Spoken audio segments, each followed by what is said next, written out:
네, 할렐루야. 오늘은 4월 9일 부활주일입니다.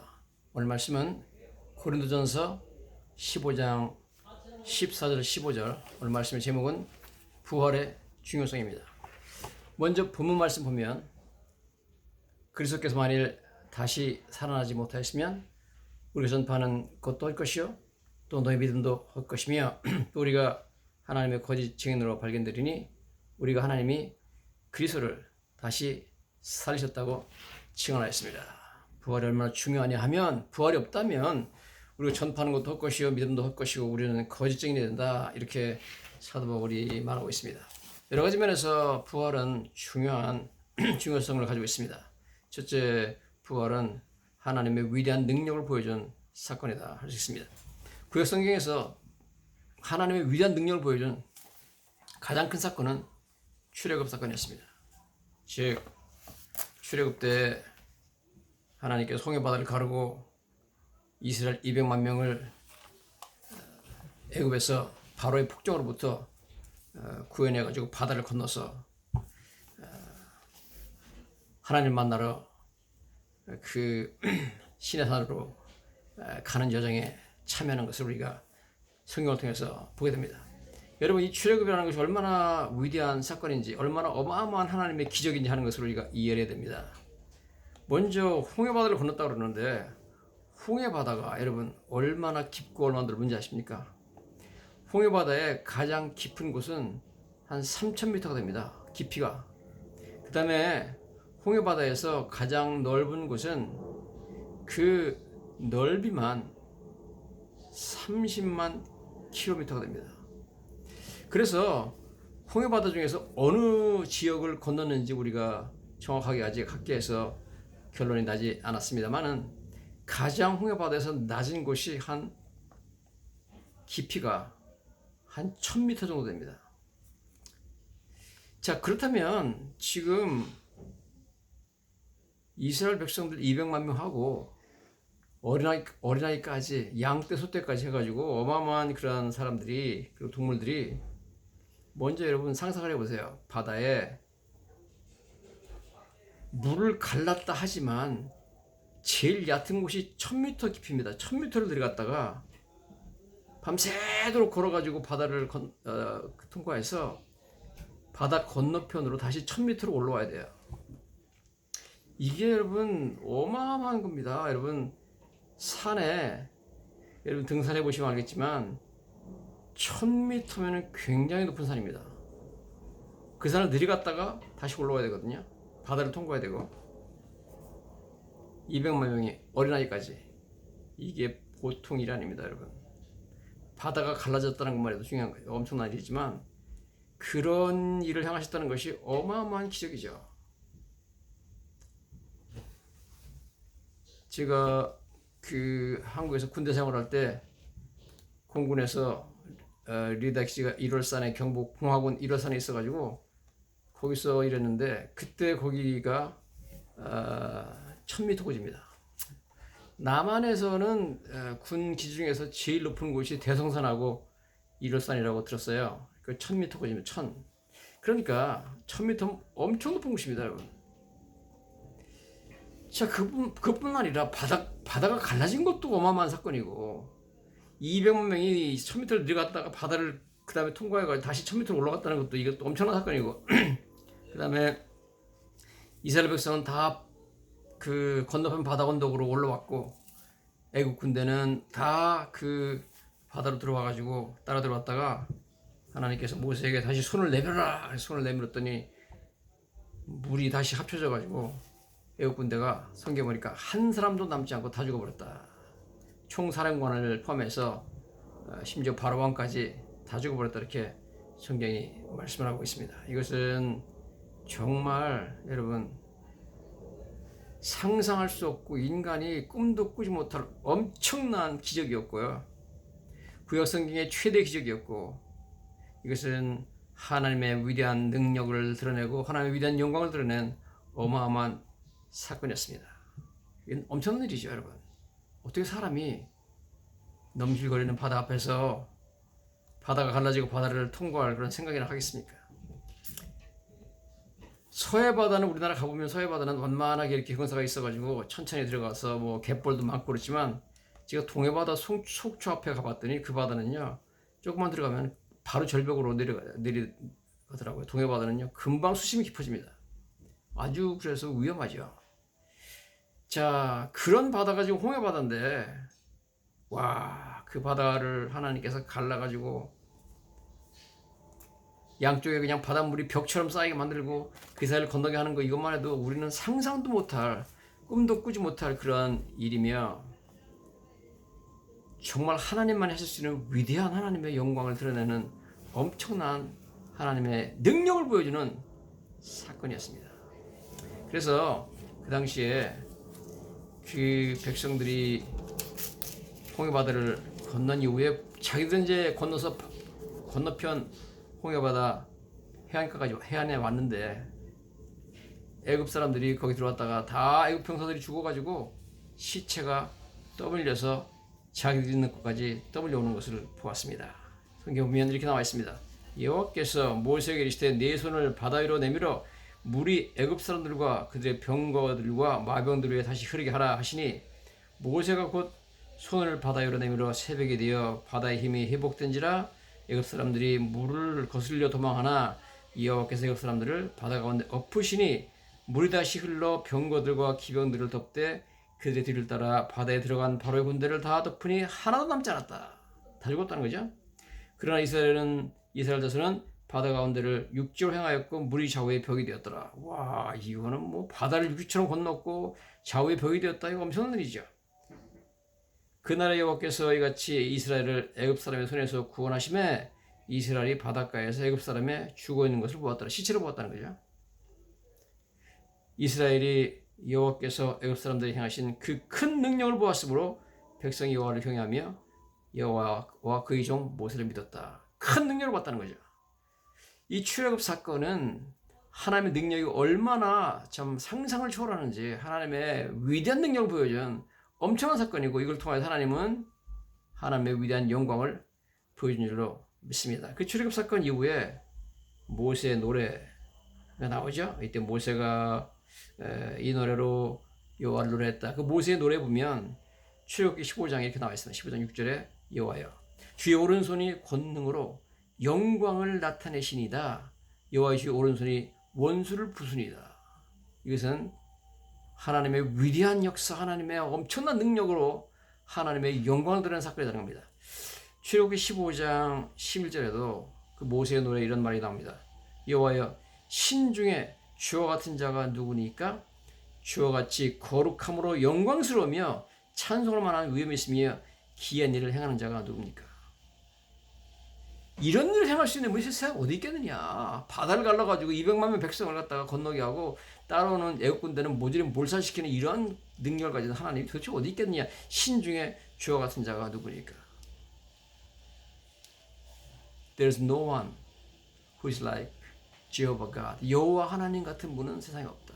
There's no one like you.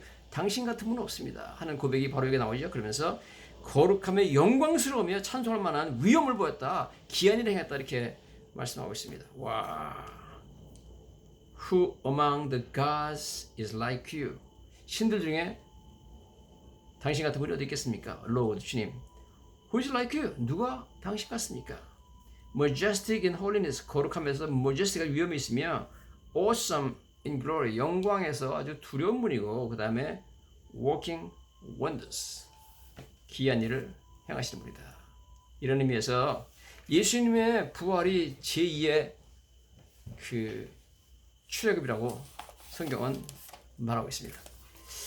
신약 성경 누가복음 9장 31절에 보면 그런 말씀이 나옵니다. 문득 두 사람이 예수님과 함께 말하니는 모세와 엘리야라. 이건 제자들과 예수님이 변화산상에 올라갔을 때 얘기죠. 영광 중에 나타나서 장차 예수께서 예루살렘에서 별세하실 것을 말하며 문득 두 사람이 예수님과 함께 말하니 이는 모세와 엘리야라. 즉 변화산산에 올라갔는데 갑자기 산이 변화되었고 너무너무 아름다운 천국처럼 변했고 그곳에 어느 사이에 모세와 엘리야가 천국에서 내려왔다는 겁니다. 그래서 예수님과 대화를 하는데 무슨 대화를 하나 봤더니 영광 중에 나타나서 막 그냥 찬란한 빛 가운데 나타났던 거죠. 예수께서 예루살렘에서 별세하실 것을 말하서 별세라는 단어가 나오죠. 즉 모세와 엘리야와 예수님께서 나누신 대화의 주제가 별세입니다. 이 별세가 놀랍게도 여러분 원어가 보면 엑소더스, 즉 출애굽입니다. 출애굽. 즉 예수님과 모세와 엘리야가 출애굽에 대해서 얘기했다는 겁니다. 즉 예수님께서 십자가에 죽으시고 부활하셔서 승천하시는 이 모습들을 마치 예수님이 출애굽한다 이렇게 표현했습니다. 애굽에서 말하자면 탈출하는 그런 모습을 가지고 지금 표현하고 있습니다. 즉 여러분 특별히 예수님의 부활, 제자들이 분명히 3일 전에 처참한 모습으로 십자가에 죽으신 것을 잘 아는데 본 사람도 있는데 3일 아침에 그분은 살아나셨고 그날 저녁에 그들이 유대인들이 들어와가지고 문을 꼭꼭 걸어 잠그고 열어주지도 않았는데 어떻게 들어오셨는지 갑자기 방 안에 탁 나타나셔가지고 내 손과 발을 봐라 보니까 분명히 건강한 모습으로 살아있는데 불구하고 손과 옆구리에 며칠 전에 당하셨던 창자국과 못자국이 그대로 있어요. 엠마오의 길을 2시간이나 예루살렘에서 엠마오까지 걸어가는데 그분인지 모르고 가다가 이 얘기를 끝나고 저녁에 식사를 하는 자리에서 예수님이 축사하고 나니까 예수님을 알아보자마자 갑자기 사라져버렸습니다. 얼마 있다가 사도 바울이 다메섹으로 예수님을 핍박하러 갈 때 그 다메섹 가까이 갔을 때 갑자기 하늘에서 해보다 밝은 빛으로 사도 바울에 나타나셔가지고 사울아 사울아 내 걸자들을 핍박하느냐 그러면서 나타나셨습니다. 영광스러운 모습으로 죽음을 이기시고 살아나가지고 이것은 여러분 그 전에 그 모습이 아니라 문을 닫아도 벽을 통과할 수 있고 갑자기 보였다 갑자기 안 보였다 할 수도 있고 해보다 밝은 빛으로 그냥 영광 가운데 사도 바울이 나타난 이러한 놀라운 모습으로 변화돼가지고 주님이 나타났습니다. 이것은 이러한 놀라운 변화, 인간은 죽었다가 살아나는 것도 힘든데 더군다나 영생하는 모습으로 살아나셔서 저들한테 그 놀라운 영광스러운 그 몸, 영광스러운 몸을 보여줬던 이 놀라운 사건은 신약시대의 새로운 뉴 엑소더, 새로운 출애굽이다. 즉 구약에서 가장 위대한 하나님의 기적이 홍해바다를 가르치는 그 200만 백성을 갖다가 애굽에서 탈출시켰던 출애굽이라면 신약시대에 와가지고 가장 위대한 하나님의 기적은 바로 예수님의 부활이시다는 겁니다. 예수님의 부활은 출애굽 때 모세가 말했던 것처럼 정말 인간은 여러분 상상도 할 수 없었던 그러한 기적이었습니다. 누가 죽음을 이기고 그렇게 영광스러운 몸의 형체를 가지시고 살아나셔가지고 제자한테 나타난다. 상상도 못하고 꿈도 꾸지 못했던 엄청난 기적을 보여줬습니다. 인간이 도저히 정복할 수 없었던 죽음을 정복하고 그는 찬란하게 승리를 했습니다. 그러므로 제2의 출애굽인 예수 그리스도의 부활 앞에서 우리는 모세와 똑같이 여호와여 주의 오른손의 권능으로 영광을 나타내시니다. 여호와의 주의 오른손이 원수를 부셨습니다. 이렇게 말할 수가 있는 것입니다.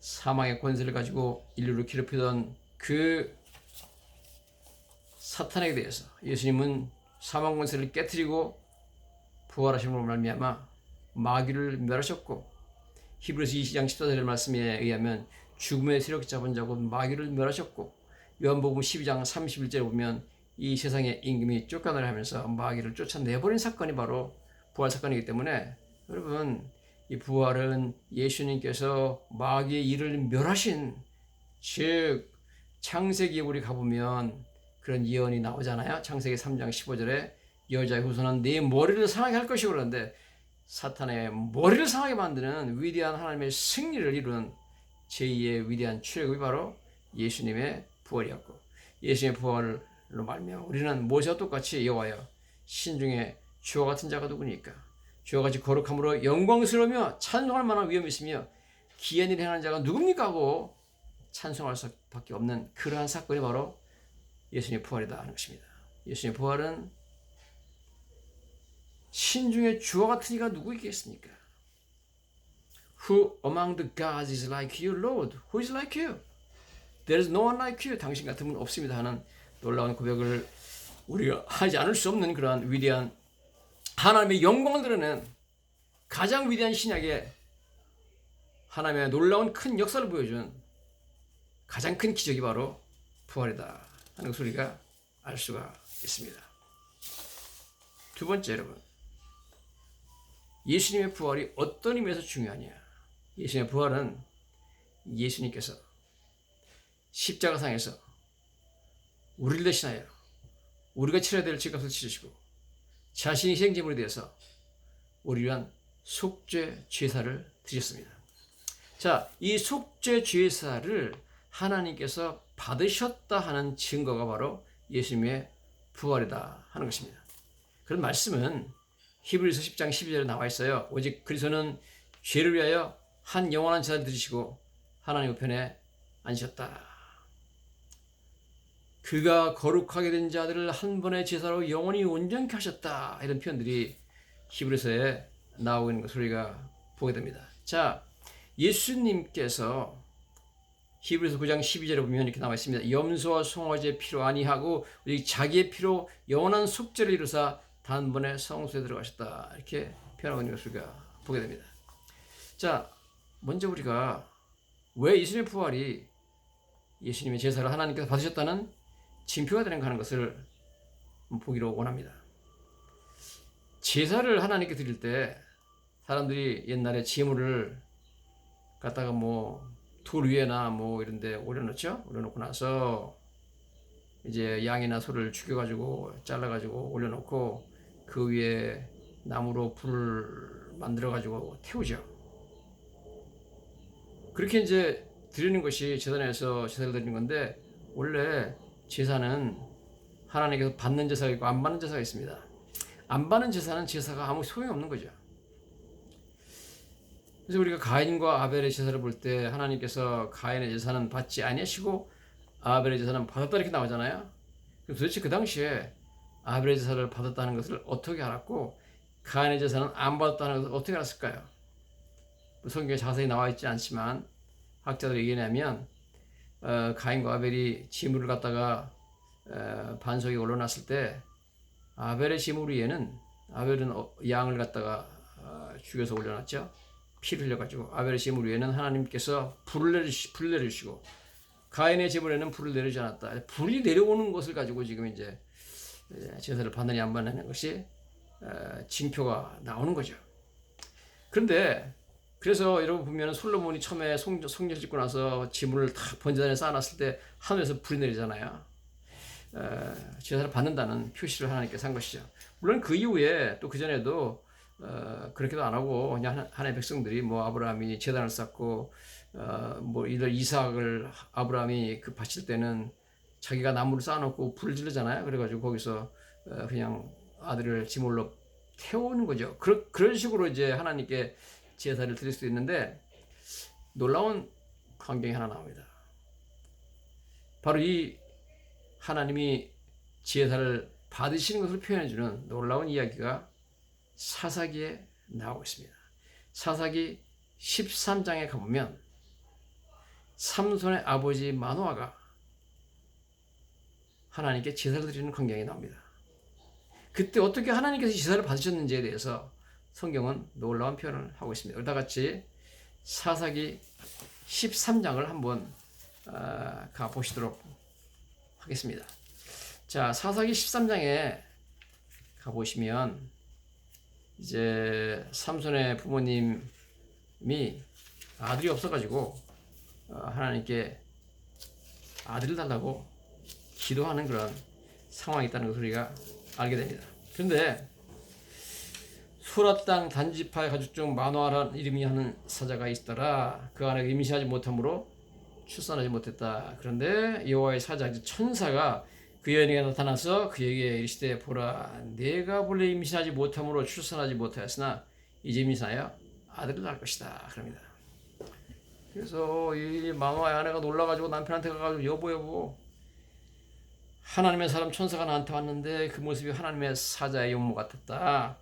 너무 두려워가지고 어디서 왔는지 물어보지도 못했고 그 사람도 자기 이름을 나한테 말하지 않았다. 그러니까 마노아가 하나님께 기도하죠. 하나님 주께서 보내셨던 하나님의 사람을 우리에게 다시 오게 하사 우리가 그 낳을 아이에게 어떻게 행할지를 가르쳐 주세요. 그런데 정말로 그 다음에 또 천사가 나타났습니다. 그래서 이제는 마노아가 여호와의 사자 천사랑 대화를 하게 되죠. 마노아가 여호와의 사자에게 말하되 이것은 사사기 13장 15절입니다. 마노아가 여호와의 사자에게 말하되 구하 없나니 당신은 우리에게 머물러서 우리가 당신을 위하여 염소 새끼 하나를 준비하겠어. 우리가 염소 새끼를 하나 준비해가지고 맛있는 걸 요리를 해드릴 테니까 좀 기다리라는 겁니다. 천사가 왔으니까 그때 천사가 이렇게 말합니다. 16절에 여호와의 사자가 마노아에게 이르되 네가 비록 나를 머물게 하나 내가 네 음식을 먹지 아니하리라. 네가 아무리 맛있게 만들어도 내가 안 먹겠다 그럽니다. 그러면서 번제를 준비하려거든 마땅히 여호와께 드릴지니라. 네가 만약 제사를 드리겠다 그러면은 번제를 드리겠다 그러면은 불에 태워서 하나님께 드려야 된다. 하나님께 제사를 드리라 그렇게 말하는 거죠. 자, 그러면서 마노아가 거기서 질문합니다. 17절입니다. 마노아가 또 여호와 사자에게 말하되 당신의 이름이 무엇이니까? 당신의 말씀이 이루어질 때 우리가 당신을 존귀 여기리다. 그러니까 18절에 여호와의 사자가 그에게 이르되 어찌하여 내 이름을 묻냐? 내 이름은 기묘자라 이렇게 말합니다. 상당히 흥미로운 대화가 진행되는 것을 보게 됩니다. 자, 이 천사가 마노아에 나타나가지고 이름을 물어보니까 내 이름은 기묘자다. 그렇게 말하시죠. 여러분 많이 들어보신 것 같지 않습니까? 기묘자라는 이름이 도대체 뭐냐 이것이. 이것은 그 나타났던 그 천사가 다름 아닌 구약에 나타나셨던 예수님이라는 표현입니다. 자, 왜냐하면 성경 이사야서 9장에 가보면 예수님에 대해서 이렇게 말씀을 하고 있습니다.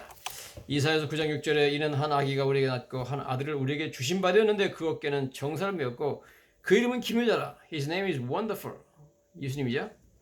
모사라 전능하신 하나님이라 영존하신 아버지라 평강의 왕이라 할 것이다. He will be called Wonderful Counselor, Mighty God, Everlasting Father, and Prince of Peace. 자, 와, 여러분 이 원더풀이라는 단어가 여러분 예수님의 뜻입니다. 즉 마노아에게 나타나셨던 분이 예수님이라는 거예요. 예수님께서 하나님께 제사를 드리라 그랬다는 겁니다. 자, 그래서 마노아가 염소 새끼와 소제물을 가져다가 바위에서 하나님께 제사를 드리는데 기적이 일어났다는 거죠. 아마 올려놓고 나무를 갖다 놓고 불을 자기가 실었겠죠. 불을 탔는데 불꽃이 올라가는데 지금 하나님께서 이 마노아의 제사를 받았다는 그러한 놀라운 징표를 보여주는데요. 20절에 불꽃이 제단에서부터 하늘로 올라가는 동시에 자기 불을 피워가지고 불꽃이 올라갔다는 거죠. 여호와의 사자가 그렇게 말씀하셨던 즉 예수님께서 제단 불꽃에 휩싸여 올라갔다는 겁니다. 하늘로. 마노아와 그의 아내가 그것을 보고 그들이 얼굴을 땅에 대고 엎드렸다. 왜냐하면 여호와의 사자가 마노아와 그의 아내에게 다시 나타나지 않았다는 겁니다. 이것은 그냥 그거 타고 올라가 버렸어요. 불꽃 타고 하늘로 올라가 버렸다는 겁니다. 안 나타났다는 겁니다. 자, 그러므로 이 사람들이 이제 그 사건을 보고 나서 이렇게 말합니다. 22절에 그 아내에게 이르되 마노아가 말하죠. 아내에게 우리가 하나님을 보았으니 반드시 죽으리로다. 우리가 이걸 죄인이 아까 그분 하나님인데 하나님을 봤다는 겁니다. 여러분 천사의 모습으로 이 땅에 내려오신 분이 이름이 기묘자고 그분이 하나님이다. 이건 분명한 예수님입니다. 예수님은 인간의 모습 혹은 천사의 모습으로 이 땅에 내려오셨고 이름이 기묘자였고 그분은 하나님이잖아요. 자, 그렇게 말하니까 우리가 죽을 거다 이제 우리가 하나님 봤으니까 그러니까 아내가 이렇게 말하는데 그 아내가 그에게 이르되 여호와께서 우리를 죽이려 하셨다면 우리 손에 번제와 소제를 받지 아니하셨을 것이요 이 모든 일을 보이지 아니하였을 것이며 이제 이런 말씀도 우리에게 이르지 아니하였으리라. 즉 하나님께서 우리의 번제를 받지 아니하시려면 이런 말씀도 안 했고 우리를 죽였을 것이다. 그러고 살아있고 우리에게 이런 일을 보이시고 이런 말씀하지 않았냐. 그러므로 이것은 하나님께서 우리의 번제와 소제 제사를 받으셨다는 증거다. 그렇게 말합니다. 자, 그러면 하나님께서 마노아의 제사를 받으셨다는 증거가 뭐죠? 예수님이 불꽃을 타고 위에 올라갔다는 겁니다. 하늘로. 즉 예수님께서 십자가에서 불타는 듯한 고통을 당하시고, 그렇죠? 그게 바로 제사죠. 고통을 당하시고 우리를 대신하여서 불타는 고통을 당하신 후에 부활하셔서 하나님으로 승천하시니 부활 승천의 과정들은 그래서 예수님께서 하나님 보좌 우편에 가서 앉으셨잖아요. 이것은 예수 그리스도께서 우리를 대신하여서 드린 속죄 제사를 하나님께서 받으셨다는 강력한 증거가 되는 것입니다. 할렐루야. 마노아의 이 제단에서 그림으로 하나님께서 보이셨다는 것을 우리가 보게 됩니다. 그래서 여러분, 그래서 우리가 이게 중요한 거예요. 보면 히브리서 10장 12절에 이렇게 나와 있습니다. 오직 그리스도는 죄를 위하여 한 영원한 제사를 드리고 하나님 편에 앉으사. 즉 예수님이 저 여러분들을 위해서 한 영원한 제사, one sacrifice for all time, 영원토록 오직 한 번만 필요한 한 번의 제사를 드리고 하나님 옆에 앉으셨다. 올라가가지고 하나님 옆에 앉았다는 겁니다. 즉 예수님이 그 마노아의 제단에서 올라가셔서 제사를 받은 것을 그 제사를 받은 것을 표현했듯이 예수님이 부활하셔서 하늘에 올라가셔가지고 보좌 앞에 앉았다는 것은 하나님께서 예수님이 우리를 위해서 드렸던 속죄 제사를 받으셨다는 위대한 증거가 됩니다. 즉 하나님께서 예수님의 제사를 받으셨기 때문에 저희들의 모든 죄는 영원히 용서받은 줄로 믿습니다. 그것은 영원한 한 제사이기 때문에 그렇습니다. 야, 이 히브리서는요 너무너무 깊어가지고 그 깊이가 대단합니다. 정말 홍해 바다 깊이처럼 깊은 것이 히브리서인데요. 히브리서에 우리가 오늘 드리는 말씀의 구절들이 히브리서의 가장 중심되는 기조들이에요. 자, 이렇게 나와 있어요. 히브리서 10장 10절에 이 뜻을 따라 예수 그리스도의 몸을 단번에 드리심으로 말미암아 우리가 거룩함을 얻었노라. 제사장마다 서서 섬기며 자주 같은 제사를 드리되 이 제사는 언제나 죄를 없게 하지 못하거니와. 제사장은 뭐 아침 저녁으로 뭐 제사 드리고 뭐 속죄 제사 드리고 뭐 대속죄 제사 드리고 아무리 해봤자 죄를 없게 하지 못했는데 예수님은 오직 예수 그리스도는 죄를 위해 우리 죄를 위해서 한 영원한 제사 즉 십자가에서 피 흘려서 자기 피로 제사를 드리고 나서 그것을 인해서 하나님 우편에 앉으심으로 말미암아 14절에 그가 거룩하게 된 자들을 한 번에 서로 영원히 온전케 하셨다. 와, 여러분, 저 여러분들은 예수님이 우리 죄를 위해서 드리신 그 속죄 제사로 말미암아 그것이 하나님께 받아들이심으로 말미암아 하나님께 용서받았고 죄를 용서받았고 한 번에 서로 하나님 앞에 영원히 온전한 사람이 되어버렸습니다. 하나님께서 보시기에 영원히 퍼펙트 한 사람이 됐다는 겁니다. For by one sacrifice he has made perfect forever. 영원히 퍼펙트한 존재로 하나님께 서게 되다는 겁니다. Those who are being made holy. 하나님께서 예수님께서 이런 말씀하신 적이 있습니다. 너희는 너희 의가 서기관과 바리새인보다 낫지 않으면 천국에 들어가지 못하리라. 너는 하나님의 온전한 힘처럼 너희도 온전하라는 겁니다. 우리 보고 그만큼 완전해지라는 겁니다. 우리가 어떻게 완전해집니까? 우리가 어떻게 서기관과 바리새인처럼 율법을 지킬 수가 있어요? 불가능하죠. 하나님 우리가 어떻게 온전해집니까? 여기 보니까 예수님이 우리를 위해서 제사를 드려가지고 한 영원한 제사를 드려가지고 한 번의 제사로 우리를 영원히 온전하게 made perfect forever. 예수님 때문에 우리는 하나님 앞에 예수님이 요구한 너희는 하나님처럼 온전하라는 그 요구사항을 우리가 이루어질 수 있게 된 겁니다. 이게 바로 예수님의 부활의 위대한 의미죠. 예수님의 부활은 하나님께서 우리를 위한 예수님의 제사를 받으셨다는 위대한 증거인 줄로 믿습니다. 여기 히브리서 9장에도 그런 말이 나옵니다. 9장 12절에 염소와 송아지의 피로 하지 아니하고 오직 자기 피로 영원한 속죄를 이루사 단번에 성소 들어가셨다.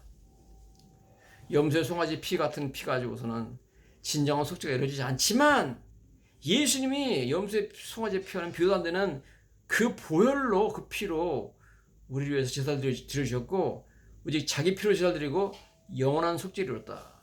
대제사장이 뭐 1년에 1차 속죄를 아무리 제사 드려봤자 그 효력이 얼마 가지 않아요. 1년밖에 가지 않습니다. 그러나 주님은 영원한 속죄를 이루어서 단번에 성소 들어가셨다.